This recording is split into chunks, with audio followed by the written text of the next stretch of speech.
don't care how dark it look for you. I don't care what they done said to you. I don't care what the verdict is. I don't care what the haters say. It ain't over. No matter what happens to you, it ain't over. Ain't no such a thing as over. Do you know, man, that you can actually mess your life completely up? You can jack it all the way up and you can turn around and get it right. Do you know that you can be divorced multiple times and still be okay? Do you understand that you cannot have a degree and still be just fine? Now, whatever you've been through, whatever that is, guess what? You still here. You have a great life in front of you, but your great life is in front of you. It's not behind you. Pull yourself together and quit tripping because you in the process. God is processing you.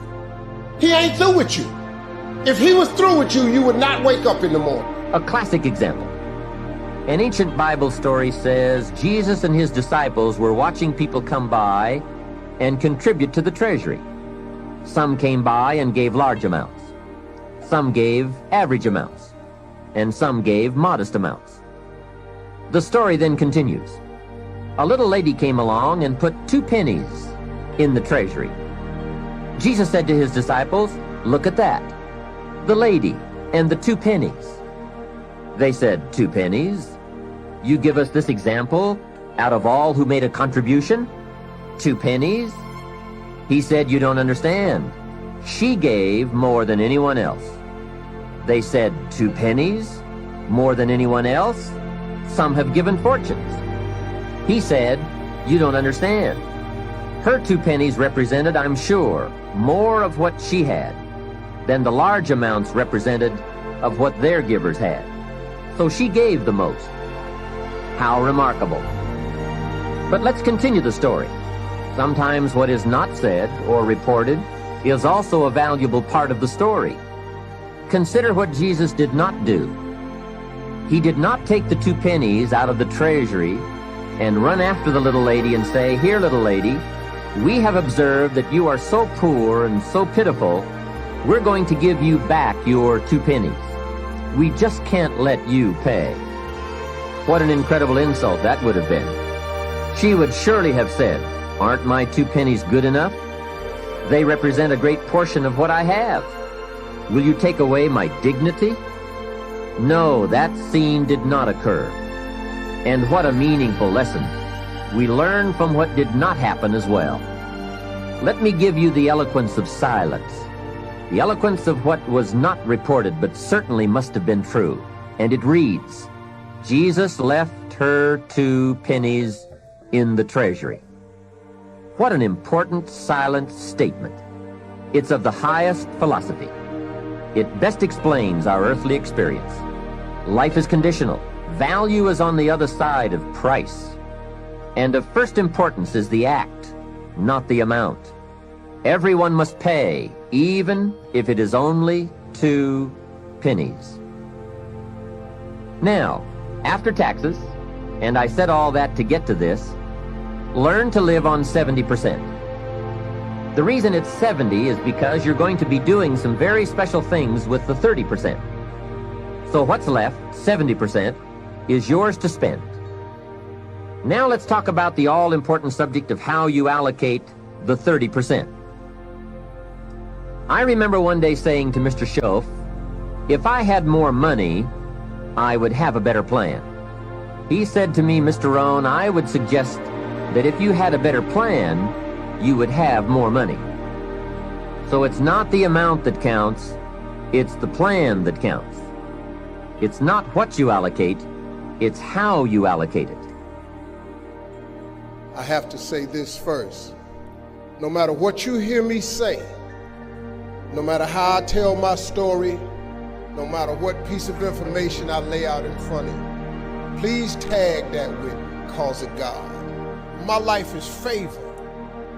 You know, Bishop Jakes told me one time, when you got favor on your life, no matter what you're thrown into, you're gonna always rise to the top. I have been thrown into a lot, but because of favor and grace, I just keep showing up somehow, man, no matter what they do. And so all of this that I have is because of the grace of God. Now, I'm gonna tell you something. gotta have a tremendous work ethic to be successful in here. In other words, and you can relate to this, you gotta have a lot of dog. You really do, man, if you want to be successful, because it's going to be a lot of trying times. So you have to have a tremendous work ethic. But you got to have faith. Faith without works is dead. Albert Einstein said once, he said, imagination is everything. It's the preview to life's coming attraction. Everything you have, everything we have in this world, somebody imagined it. It's your imagination is tremendous. Somebody was sitting on the phone when they talking with a cord to the wall and said, man, I wish I could just go outside with this phone. Everybody in here got a cell phone. Somebody imagined that. Somebody got tired of riding in a wagon cross country from slavery to freedom. Somebody said, I wish we had something that made these wheels move by themselves. We drive cars. People got tired of driving from New York to LA. Somebody said, I wish we could fly. We got airplanes. Imagination is everything. It's the preview to life's coming attractions. When you're working on a dream, at some point in time, a transition takes place. And the transition is what you are becoming in pursuit of the dream.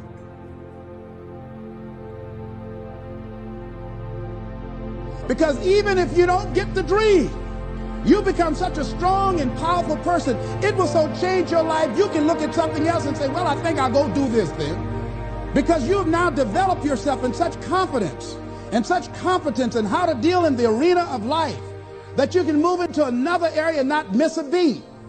Once you begin to discover who you are, then you really realize how you have been given authority and dominion over everything on the face of the earth, including all the dimensions of your life. But you can only do that through the struggle of life. And most people avoid the struggle. Most people go through life avoiding pain. And when you go through life like that, something in you dies. Something in you that you never activate is lying dormant in there, that you never get a chance to call on because you have not challenged yourself. Somebody said, the land of familiarity belongs to the dead. For like an entrepreneur, not get a salesperson, how much is an entrepreneur who's looking to start a business? Well, if you can't sell, if you can't influence, if you can't persuade, good luck trying to get your business off the ground. I'm not talking about just your customers, I'm talking about the bankers, the people in venture capitalists, your vendors, your credit card processor, the people who work for you. How do you get people to work for you excited? How do you get them excited? How do you get them to want to buy into your vision? At the highest level, what sales really is the transference of emotion. And the emotion you're transferring is this emotion of certainty. If someone feels certain, yeah, you think it's going to help me, it's going to fill my need. When you're an entrepreneur, you're trying to start a business, you're recruiting people, well, you're selling people on your vision for the future, your vision for this company. If you can't do that, good luck trying to get great people to work for you. It's nearly impossible, which is why you always see, the people, they say, oh, he's a visionary. Well, that's true, but typically not only are they visionaries, they also possess the ability to sell the vision to other people, to inspire them, to motivate them. So selling is not just like, people think of selling, oh, well, I'm not a salesman. I only go, well, yes, you do. You need to learn how to do that. How about trying to get your kids to make their bed or do their homework or believe in the value of education? How about trying to get a landlord to give you a reduction on your rent or to extend the lease the way you want? How about trying to negotiate terms? You understand, it cuts to everything. So I always look at this and say, when I say I cracked the code on influence, what I really did essentially was I was, by working backwards almost, by saying I'm going to start at the end and go to the beginning, saying what has to happen before someone says yes. I was able to take that and put it into this system that took the no-name, talentless guys and turned them into millionaires.